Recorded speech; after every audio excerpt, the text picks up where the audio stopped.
Hello everybody, welcome to Review a Day, episode number 140, for Sunday, March the 22nd, 2009. Hello everybody, welcome to Review a Day, the video blog where I review movies. My name is Leland Brungar, and thank you guys so much for joining me. If you haven't checked out the new episode of the Nitpick It podcast, it's the podcast I host with my buddy Aaron. This week we talk all about our top 3 animated films and our top 3 animated television series, and we also talk about Let the Right One In, so you should definitely check that episode out. It's a lot of fun. Also, this week I started watching season 1 of Rome. My boss let me borrow season 1. And I've heard about this series from so many people. My buddy Garrett has raved about it forever. My buddy Andy has as well. It's fucking awesome. I watched like the first 3 episodes the other night, and I wasn't super into it. But today I spent like the past 4 hours watching episodes of that show, and it is so damn good. I love it. That guy Varenis, woo! That guy's fucking badass.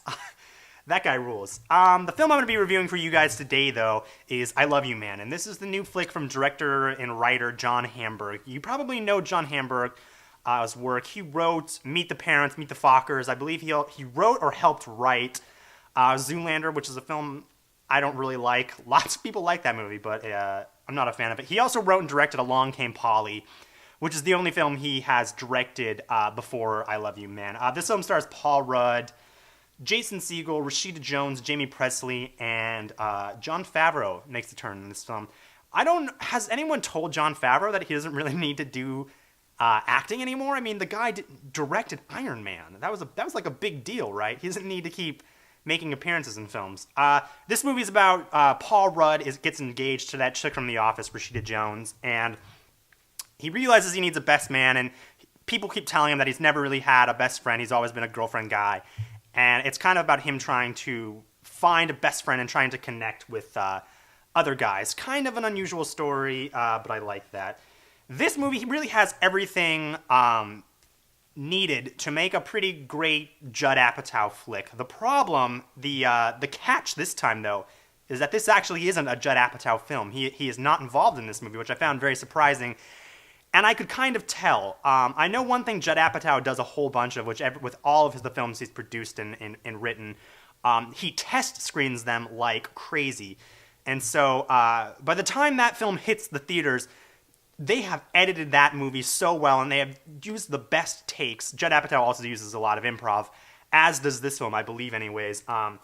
But I didn't think this movie was super hilarious. I was kind of underwhelmed. Sorry, I don't have a stopwatch today. I was kind of underwhelmed by the comedy in this film. I don't think if Jason Segel and Paul Rudd weren't the stars of this film, they weren't so likable, I don't think I would have made it through this film as well. There's a lot of really funny supporting characters, but at the end of the day, I think 2 of the least funny people in this movie are Jason Segel and Paul Rudd.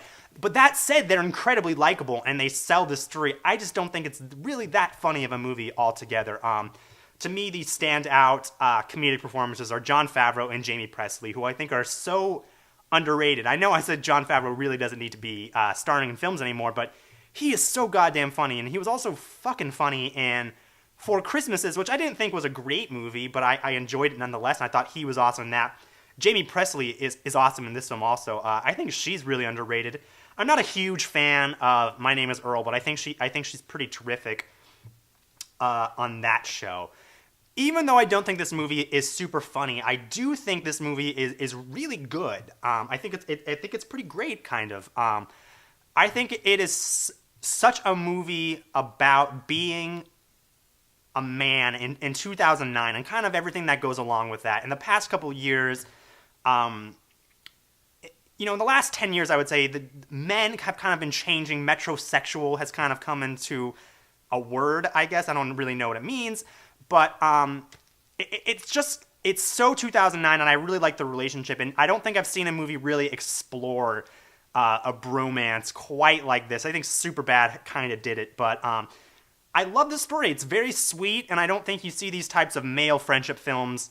I don't remember when I've seen something quite like this. I'm very happy with this movie. It wasn't the funniest thing I hadn't seen. I wouldn't say it's funnier than Role Models or probably anything that came out this summer, but for the middle of March, I don't think you can do much better than I Love You, Man. I give I Love You, Man a 3 out of 5. It's entertaining. I didn't think it was as funny as I kind of hoped, but Lots of really funny cameos in this film, and I think it's a rental. I would definitely say rent it. If you guys like this review, make sure to head over to nitpicket.com. That's nitpicket.com to check out my podcast and all of my reviews and a bunch of shit I post there. Also, make sure to rate and subscribe to my YouTube channel, and I will see you guys tomorrow.